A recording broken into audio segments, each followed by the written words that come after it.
We are recording, and we will be going live in 5, 4, 3, 2, 1. We're live. Good morning, Owasso. This is the Twins with Owasso Live, and this is the Morning Loop. It's currently 8 a.m. like normal.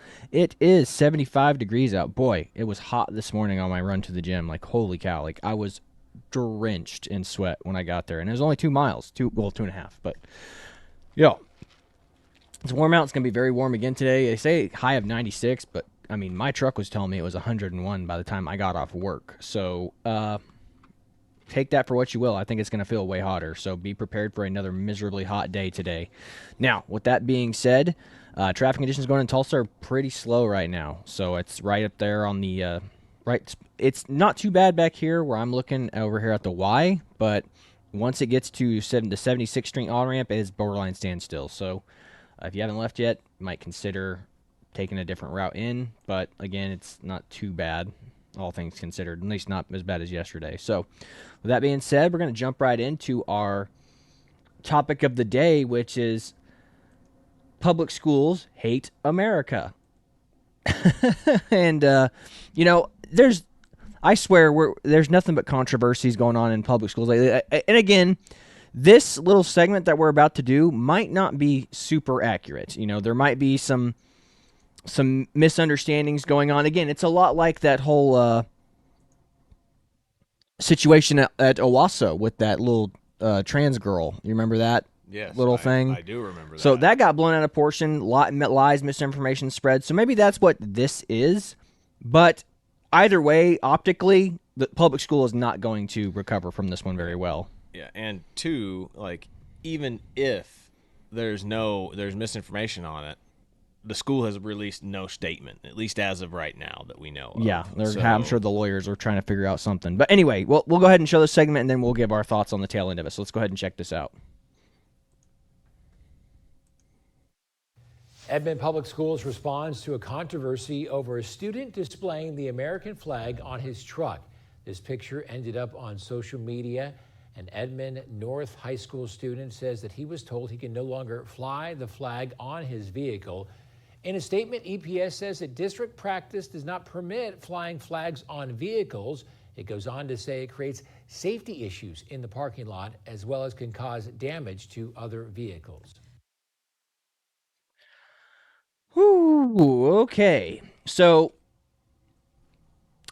I guess I can sort of understand the school's policy on the flag. Maybe, since the parking lot's really crowded and you have a big flag waving on the back of somebody's truck, maybe it blocks vision when you're really close. But, I mean, don't tailgate. Don't tailgate in the parking lot. Optically, I don't see the school recovering or winning this one because the kid's brother, whose truck that is, his brother's in the armed forces. He's a military member. So, yeah, try telling a public school kid whose brother's in the military, like, yeah, I know you can't have that flag. I mean, maybe you can fly one of those little tiny ones out of the window, but those are really lame. I've always considered getting one of those big old flags that he's gotten, flying it out the back of my truck. I just don't know how to secure it like that. So, Not yet. Not yet. But yeah, maybe I'll figure it out and start flying a flag in my truck. But yeah, I mean, I get that it can be dangerous. Like Allstate had that one commercial where that tailgating flag rips and then flies into the car behind it. But that's on the highway. We're talking, you're going like 5 miles an hour in a high school parking lot, unless you're just being a jerk. But yeah, optically, the school is not going to do well in this. They just got to take the L here and be like, yeah, you can have the American flag. But Mike, another concern I have is this flag thing's going to lead to a bunch of kids being like, well, I'm going to fly the Pride flag in the back of my truck. But again, there's no Pride kids driving Ford F-150s and big trucks. They're all going to be driving little Civics that they can't attach a flag to. Yeah. Kids that are trans and like that are going to be driving little tiny Mazdas or yeah, little tiny little cars, like hybrids compact or whatever. Cars. Yeah. Mm-hmm. So yeah, I'm saving the environment. Yeah, the school is not going to recover from this. Again, he's got a brother in the armed forces. I don't think he was hurting anybody with his flag just sitting there in the bed of his truck. Yeah, optically, the school's not going to do well in this. They're just going to have to take the L. And I mean, I can kind of somewhat understand where they're coming from. Like, maybe it's a distraction as far as like kids who are driving in the parking lot. But again, I don't see how it's going to be an issue. I mean, what would distract me more than a flag would be like a really nice car or a hot girl walking through the parking lot. That would be what's going to cause a wreck. Is like just ban hot chicks from school because I guarantee you that I did that multiple times. Like there's a cute girl walking in the parking lot as you're parking them when you pull, side turn, you're checking her out. It's like the flag not going to distract people. So yeah, optically the school's not going to win this. So, I mean, what are your opinions on it, Chad? Like, what do you think? It's strange. Like the car, I mean, people do that all the time. So I mean, I don't know what this school is, and that's what they've said. They go, nobody's seen. Public. They said that it was school policy. They said this was school policy. I have never seen a school policy regarding flying a flag in the back of a vehicle. For a second, it's not like the Army where like they sit down and they go, these are the rules. You can't do this. Like they don't have like, I mean, maybe a teacher in a classroom will tell you the things you can and can't do in their class, but on campus, like the principal never like pulled up like a standard operating procedure for students at the school. They were just like, be polite and courteous to your fellow students. And that's about it. Mm-hmm. There was nothing that's saying you can't have a flag flying out of your car. You can't drive this style of car. You can't be at the school parking lot at this time of day. Yeah. The only thing that said, I remember the one rule that we had that we thought sucked was you can't leave school to go to lunch. Yeah, because that happened because somebody finally got hit by a car just like a couple of years before we got there. Mm-hmm. Got hit by a car going to like a gas station or someplace to get lunch. And like, well, now everybody can't go. Yeah. So again, the flag's not hurting anybody. He just drives it to school and he drives it home. Like, I mean, I don't feel like he's going to be driving around the school parking lot doing donuts with his flag in the back of his car. Well, you also remember, like, we act like that this is a new thing. Like, this actually happened in Owasso, if you remember. Do you remember they banned the little tiny, like, stick American flags at a football game? No. Here in Owasso? When did that happen? I'll find it. It happened probably about 5 years ago or so. Really? What was the purpose of the ban? They said that they were going to be used as weapons at the football game, was their excuse. What? Mm-hmm. You know, those little tiny stick American flags, like that one right there behind you on the little desktop. Yeah, like those. They said they would use them to stab people at a football game is the excuse that they gave. So this isn't unheard of. I'll find the clip for you real quick about it, or not the clip. I'll find an article about it. Boy, that is really dumb. 2016. Owasso, Oklahoma, while hundreds of football fans showed up at the Owasso High School home opener last Friday, which this was in September 1st, 2016. Carroll said they're excited for the first game of the season, opening night, when a police officer was seen asking Brandon Conrad to leave Owasso High School Stadium because he was waving an American flag in the stands. Our principal told us it was okay. Our actual individual grade teacher told us it was okay, but when we got there, it was Duffield. Duffield says it's not okay, which he was our athletic director at the time. Huh. Yeah, I remember that. I told you this was real. Wow. Yeah, so this isn't unheard of even in our area, but it was like those little tiny American flags right there. That's what it was for. I mean, I know Duffy. I don't feel like he would have done it for no reason. I'm betting something must have happened at the school, that like would have triggered this type of reaction. Mm. Or just like how all things happen was probably he was probably waving an blocking flag some of obnoxiously, and some Karen decided, hey, I can't see the game. I can't see the game because of this kid. Usually do it in the student section, so it'd only be students there. You never know. But hey, that's what it is. So yeah. I mean, I guess I can pseudo understand that perspective, like somebody being like, I can't see the game. But still, though, it's just let the kids have their fun. It's more for them than it is for the parents. But if it's a parent of a kid who's playing, I suppose. But I don't know. All this stuff is far more complicated than people like to play it out to be. But again, as far as that kid flying on his truck and leaving it attached to his truck and not doing anything crazy with it, like, correct, yeah. The school's optically not going to win that. The football game makes more sense. Like I said, I don't know. I was told it was one of those little flags, those little tiny ones, like that's behind you. But if it was a big flag and he was waving it and it was blocking people's way, I could see running around on the stands. Exactly, yeah. I could see the logic behind it. But at the same time, for this case, in this Edmond school, which is Edmond North High School, it's on his truck. It's his personal possession property.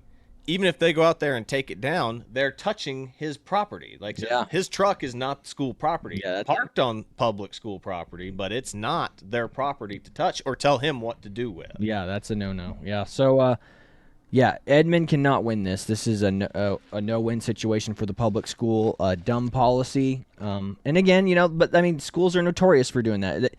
It's like Army stuff. You have to make rules for the lowest common denominator, and you have to make rules for the idiot. And if you're in the Army, people. Sometimes they're not some real smart people in the Army, so you got to make the rules for them, and people are going, why is that a rule? And then you look at your mouth breather over there and you're like, oh, I guess that kind of makes sense why that's a rule. Mm-hmm. But that's the thing. There's rules like that screw over the average or above average people, which is why they're like, why am I getting punished for something I haven't even done? Yeah. So anyway, again, I don't think the public school is going to come out on top on this. That's a no-win scenario for them, so they better just take DL. But again, a lot of these controversies get blown way out of proportion, and that might be one of the case for this particular scenario, but there's just once it gets blown out of proportion like this, it's not going to work well for you. Again, it's like the paddling situation at the Owasso High School. It's like whenever I was in college, somebody was like, oh, you're part of that you went to the high school that paddles people. And I was like, what are you talking about? And they go, like you're on the football team, right? And I'm like, yeah. And they go, they paddle people on the football team as an initiation process. And I was like, no one ever paddled me. Like, what are you talking about? And then you go back, and I literally, to get to the truth, I literally go to my friends who are on the football team still, and I go, hey guys, what's all this paddling stuff I hear about? And they go, oh yeah, that was just two guys who were like seniors at the time, and his brother was in college and was in a fraternity, and he gave his little brother his paddle, and he wanted to initiate some of the guys coming in. Like, okay, so this whole thing got blown out of proportion. They were making, again, the news made it sound like this is tradition at the Owasso High School where they paddle. It's like, no, it's definitely not. Never happened before, ever. But again, that if they interviewed somebody like me, it's like it'd be like that would sensationalize the story. Like, it wouldn't be as cool, as magical, as fantastic. It'd be like, this is a tradition at this school. It's like, no, it's not. Making us seem like we're what's that movie? Dazed and Confused. Dazed and Confused at school. Yeah. So chasing down the fresh. God, that looks like fun, but yeah, that definitely did not happen. Yeah.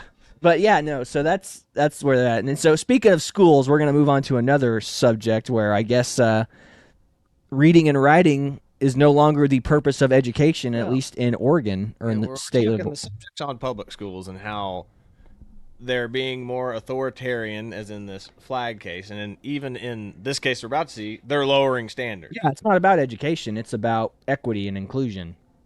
I mean, this is terrifying stuff. It sets terrifying precedents. So check this out.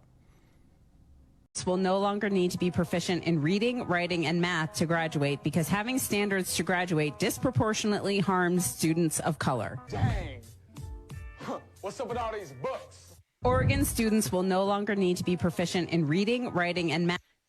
There you go. Oregon students will no longer have to be proficient in reading, and math because it disproportionately affects minority students. Are you kidding me? Some would say the whole purpose of education is to be able to read and write so you can be a better educated person and function effectively in society. But because minority students are doing so poorly at school, they go, well, it's not about education, then it's about making them not feel like they're dumb. We don't want people feeling bad about themselves. We got to give everyone their participation trophy. We can't let people be like, oh, I'm not as smart and I can't read as well as the other kids, so nobody else should be allowed to read well. I mean, guys, this is communism at its finest. That type of policy will destroy the education system's already destroyed. Yeah. But it's going to get worse when you lower standards. Like, okay, well, it's not about. I mean, you might as well just will in TVs and just have them watch movies all day then.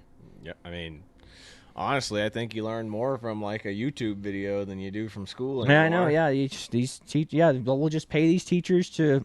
I mean, that might actually work out better. Just pay them to watch like PragerU videos or something. They'll probably get more educated instead of. I mean, yeah. I mean, if this is actually a policy that's being invoked in Oregon. Oregon's one of the more, what they consider the more cultured states. Yeah, which means it's a this is coming progressive to the state. rest of. It's coming to the rest of this. Like whatever one teacher union does, the rest follow suit. Like they're all in the It's all same one union. giant conglomerate Mm-hmm. teachers union. So yeah, they're gonna push it everywhere.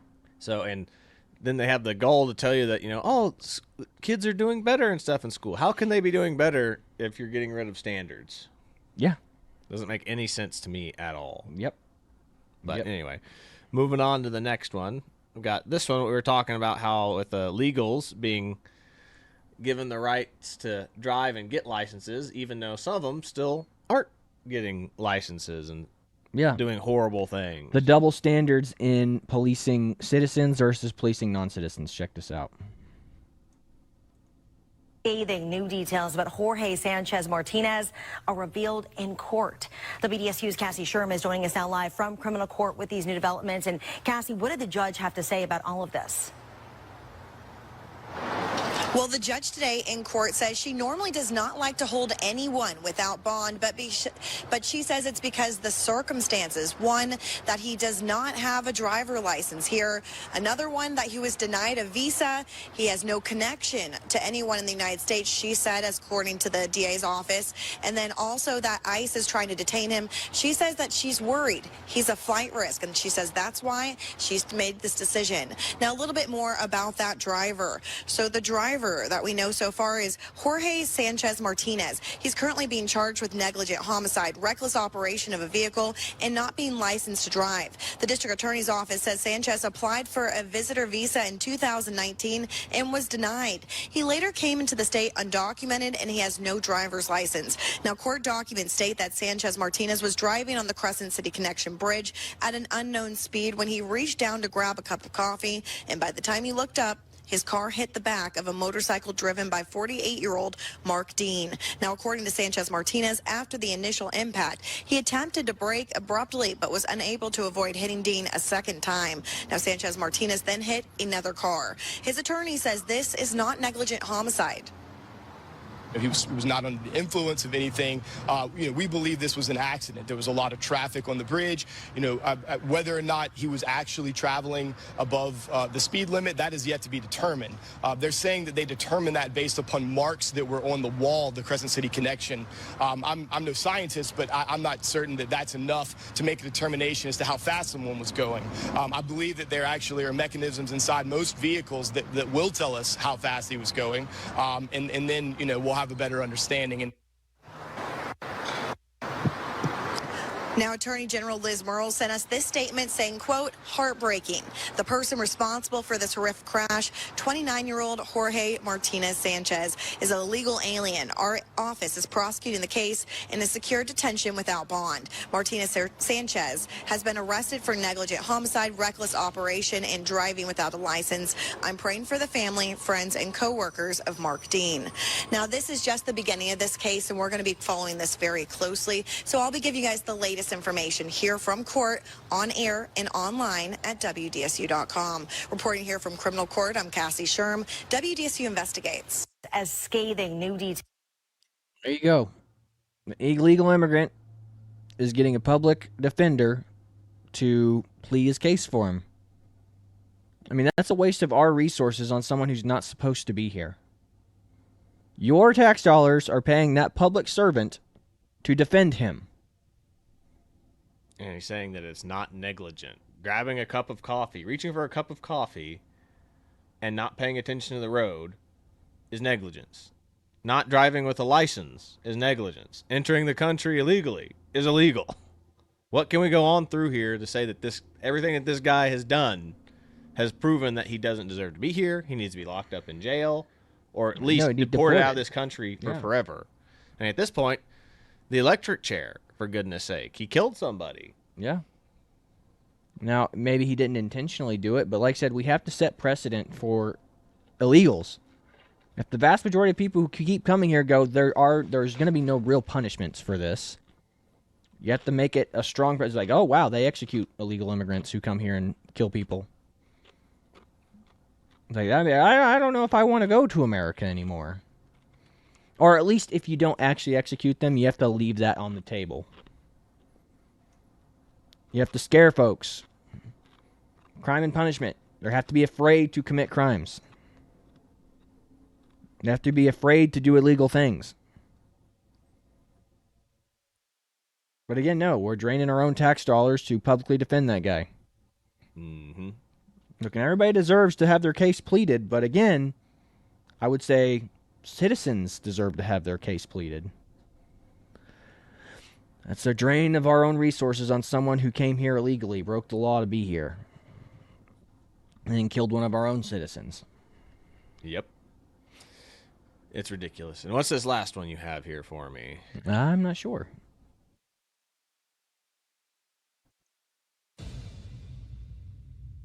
Y'all can do better. Oh. Mike Damani. 150,000 people are dead. This is the DNC. Oh. A genocide. The Harris-Biden administration keeps spending money to Israel.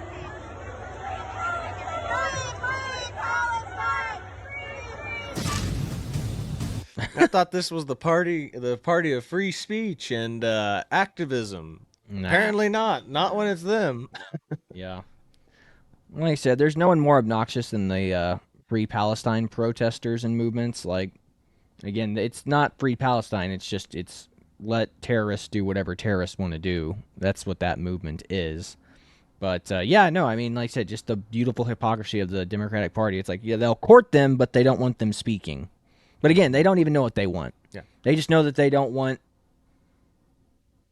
They don't want Israel to exist. That's what they don't want. Well, it's like that video that we pulled up of those people that are at those protests, and that guy goes up to him and is like, do you know anything about the Palestine-Israel conflict? And they're like, can't say anything about it. Yeah. Can't say how long it's been going on, what any of their mission goals are for either side. It's like, but you're going to put your 2 cents into this. It makes no sense. And it's the same thing with all these people. It's like they're just there because they want to be a part of a cause. That's the problem, is like teachers raised a generation of students to be like, look at the protests back in the 60s. That's what was important. That's what was important. We did something. It's like, no, the productive members of society looked at those protesters like, go do something else.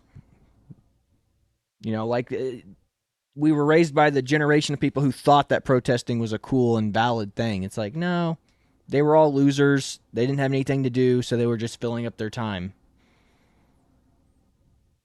That's it. Yep.